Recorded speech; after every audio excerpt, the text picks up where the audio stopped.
Hello everyone, hope you all are doing good. So today we are going to discuss the interrelationship between measurement and evaluation. तो अब हम इनमें inter relationship करेंगे कि measurement और evaluation में क्या रिलेशन है और इनके डिफरेंस के बारे में पढ़ेंगे। एक्चुअल में हमने पढ़ा कि मेजरमेंट क्या होता है। Measurement as you all know कि हमने क्या करना है, किसी चीज़ को मेजर करना है, क्वांटिटी के बारे में बताना है कि उसका हाइट क्या है, वेट क्या है, साइज़ क्या है, ये सब चीज़ें। ठीक है जी। तो अब इवेल्युएशन भी हमने पढ़ा सेकंड वीडियो में। तो उसमें हमने क्या किया कि इवेल्युएशन क्या होता है। इवेल्युएशन जब हम इवेल्युएट करते हैं, जज आउट करते हैं किसी भी इंडिविजुअल को, उसको हम इवेल्युएशन बोलते हैं, राइट। तो उन दोनों में इंटर रिलेशनशिप क्या है, कैसे ये दोनों एक दूसरे के साथ रिलेटेड हैं, वो पढ़ेंगे। एज वेल एज उनमें डिफरेंसेस क्या हैं उसके बारे में पढ़ेंगे। ठीक है जी। So let's start. Both are used to assess the internal qualities, कि दोनों ही बच्चों की जो इंटरनल क्वालिटीज़ हैं उसको असेस करने में हेल्प करती हैं। जैसे कि बच्चे का आईक्यू चेक करना है, बच्चे का एटीट्यूड देखना है, एप्टीट्यूड देखना है और इंटेलिजेंस देखनी है बच्चे की। तो दोनों ही ज़रूरी हैं, क्योंकि देखिए जब एक टीचर जैसे रिपोर्ट कार्ड तैयार करता है तो बच्चे के उसने स्कोर्स बताने हैं पेरेंट्स को, तो वो क्या है, क्वांटिटी में डिस्क्राइब करेंगे कि इतना इतना स्कोर है आपका। ठीक है, तो वो मेजरमेंट में आ जाएगा। और जब इवेल्युएशन की बात आएगी तो टीचर बच्चे को जज करेगा on the basis of may be project work, may be any of the work, जो होमवर्क चाहे टीचर ने दिया है उनके बेसिस पे बच्चे की इंटेलिजेंस चेक करेगा, बच्चे का एटीट्यूड चेक करेगा वो टीचर। तो वो इवेल्युएशन में आ जाता है। तो दोनों कहीं ना कहीं एक दूसरे से क्या है, रिलेटेड है और स्टूडेंट्स से ही रिलेटेड है कि बच्चों के आईक्यू को आपने चेक करना है, उसकी इंटेलिजेंस को चेक करना है। तो ये सब चीज़ें ठीक है। So the main purpose of both are, तो दोनों का मेन पर्पस एक्चुअल में है क्या।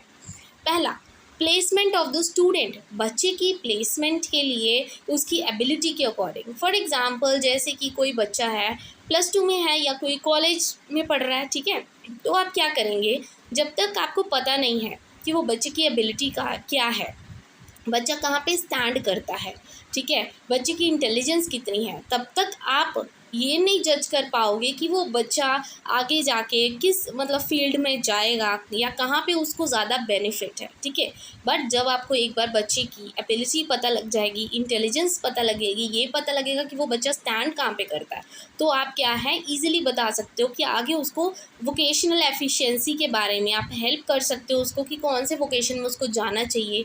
ठीक है, कहाँ पे उसकी फटाफट प्लेसमेंट हो सकती है, कहाँ पे उसको अच्छी जॉब मिल सकती है, फ्यूचर सिक्योरिटी मिल सकती है, बिकॉज उस बच्चे की एफिशिएंसी, उस बच्चे की एबिलिटी एक टीचर को पता होता है जिसने उसको जज किया होता है। ठीक है जी। So, placement of the student involve bringing the students appropriately in the learning sequence and classification or streaming of the students according to ability or subjects। ठीक है, कई बार किसी बच्चे का कोई सब्जेक्ट स्ट्रॉन्ग होता है तो उस चीज़ से रिलेटेड टीचर बता सकता है कि आपका ये प्लस पॉइंट है तो आप आगे इस फील्ड में जाइए। ठीक है, तो ये सब चीज़ें टीचर ही एक बच्चे को बता सकता है, तो कहीं ना कहीं ये चीज़ें भी इम्पॉर्टेंट है। ठीक है जी। So now second point is that is selecting the students for courses, बच्चों को कोर्सेज के लिए आपने सिलेक्ट आउट करना है। ठीक है, फॉर एग्ज़ाम्पल आपके कॉलेज में कोई प्लेसमेंट के लिए आया, ठीक है, तो बहुत अलग अलग कोर्सेज होते हैं आगे जाके कि किन कोर्सेज़ में आप, या +2 में कोई हो गया बच्चा, ठीक है, कि आगे जाके बहुत सारे कोर्सेज़ हैं और बच्चों की इंटेलिजेंस के बेसिस पे एक टीचर बता सकता है कि बच्चा कहाँ पे स्टैंड करता है और कौन से कोर्सेज़ उस बच्चे को लेने चाहिए आगे, ठीक है, जो उसके लिए बेनिफिशियल है। तो वो एक टीचर सिलेक्ट आउट कर देगा कि ये बच्चे हैं, ये इनका स्ट्रॉन्ग पॉइंट है यहाँ पे इस सब्जेक्ट में, तो आगे इनको ये कोर्सेज करने चाहिए। ठीक है, now third is certification. Certification में एक्चुअल में क्या होता है, helps to certify that a student has achieved a particular level of performance. ठीक है, सर्टिफिकेशन क्या हेल्प करेगा, बच्चे को सर्टिफाई करने में कि बच्चा एक लेवल तक पहुंच चुका है। ठीक है, बच्चा ये सब चीज़ें अचीव कर चुका है।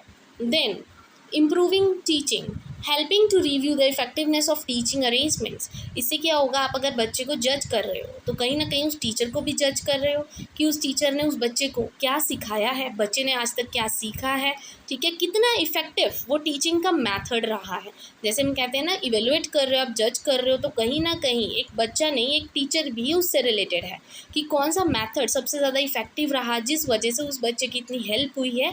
तो वो सब चीज़ें भी क्या है, हेल्प करेंगी एक बच्चे को एज वेल एज एक टीचर को, कि अगर उसके टीचिंग मेथड्स में कुछ इशू है तो वो उसको सही कर सके। ठीक है जी।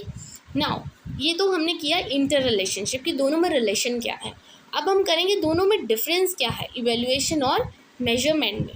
सो मेजरमेंट फिर इवेल्युएशन, ठीक है जी। मेजरमेंट क्या है, it doesn't express any clear assumption. Measurement हमें कोई क्लियर अजम्पशन तो देता नहीं है, ठीक है।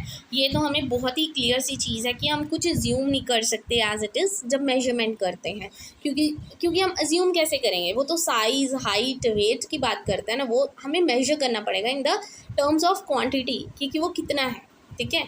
इवेल्युएशन हमें क्लियर अजम्पशन दे देता है बच्चे के बारे में कि जो हमने देखा, जो हमने जज किया, जो हमने एज्यूम किया उस बच्चे को लेकर, तो हमें बच्चे के बारे में प्योर मतलब पूरा पता है कि हाँ कि बच्चा कहाँ स्टैंड करता है, बच्चे की क्या एबिलिटी है, मेंटल एबिलिटीज़ क्या हैं, और आगे जाके बच्चा किस कोर्स में ले सकता है एडमिशन या क्या आगे कर सकता है, उसकी एबिलिटी क्या है, ठीक है।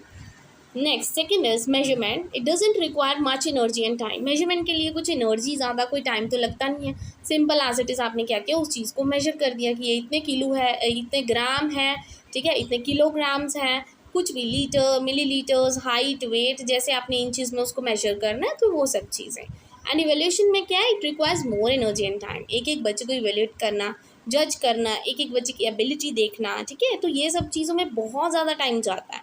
Then it is content oriented. Measurement तो कंटेंट ओरिएंटेड है, आपको पता है कि हाइट नापनी है या वेट नापना है तो कंटेंट ओरिएंटेड होता है। Then evaluation is objective oriented. एक ऑब्जेक्टिव आप लेके चलते हो कि बच्चों की क्या चेक करना है, आपने आईक्यू चेक करना है, इंटेलिजेंस चेक करना है, क्या आप चेक करना चाहते हो, कौन सी एबिलिटी चेक करना चाहते हो, तो वो ऑब्जेक्टिव हो जाता है, ठीक है जी। Then measurement, it is a mean not an end in itself, ठीक है। ये कोई एंड नहीं होता इटसेल्फ में, बट जब इवेल्युएट कर देते हो आप एक तरह से वो एंड आ जाता है इन इटसेल्फ कि आपने बच्चे को इवेल्युएट कर दिया, ये बच्चे की इंटेलिजेंस है, ये बच्चे की एबिलिटी है, नाउ इट्स द एंड, ठीक है। Now fifth difference is not may be N essential, but जो इवेल्युएशन होती है वो बहुत ज़्यादा ज़रूरी होती है। मेजरमेंट इतनी असेंशियल नहीं है, मेजरमेंट आगे पीछे भी हो गई कोई दिक्कत नहीं है, बट इवेल्युएशन अगर गलत हो गई तो बहुत दिक्कत आएगी, ठीक है जी। अब 6th पॉइंट पे आते हैं मेजरमेंट पे। It can be conducted any time. तो ये तो हमें पता है कि जो मेजरमेंट है हम किसी भी टाइम कर सकते हैं, इसका कोई टाइम नहीं होता, ठीक है। एंड जो इवेल्युएशन है वो तो है ही कॉन्टिन्यूस प्रोसेस, वो तो हम डेली बेसिस पे हमें करना पड़ता है। मेजरमेंट तो देखो कभी भी कर सकते हो, ज़रूरी नहीं है कि हमें डेली डेली ही मेजर करना कुछ ना कुछ, नहीं। बट जो इवेल्युएशन है वो कॉन्टिन्यूस प्रोसेस है, हमें कॉन्टिन्यूसली बच्चे को इवेल्युएट करना पड़ेगा ताकि हमें उसकी एबिलिटीज़ के बारे में पता लगता रहे, ठीक है जी। Then the last point is involve those observation which are displayed numerically. अब देखिए मेजरमेंट है, हर एक चीज़ क्वांटिटी में है, तो जो चीज़ न्यूमेरिकली हमें बताई गई है सिर्फ उसमें ही हम एक्सप्रेस करेंगे अपनी ऑब्जर्वेशन को जो हमने ऑब्जर्व किया, ठीक है। न्यूमेरिकली मतलब इन नंबर्स। बट इवेल्युएशन में क्या होता है, it comprise of both quantity and quality. Quantity तो होती ही होती है, प्लस क्वांटिटी को भी जो हमने ऑब्जर्व किया उसको हम quantity as well as quality के बेसिस पे हमें बताना पड़ता है, ठीक है जी। तो ये था एक छोटा सा टॉपिक जो आपको पता होना ज़रूरी था, इसलिए मैंने अलग से inter relationship as well as difference between दोनों के लेके आई हूँ। इसके बाद हम करेंगे टाइप्स ऑफ इवेल्युएशन, वो भी बहुत इंपॉर्टेंट टॉपिक है, ठीक है जी। और अगर आपको आज की वीडियो अच्छी लगी हो then please don't forget to like and subscribe my channel. Thank you very much.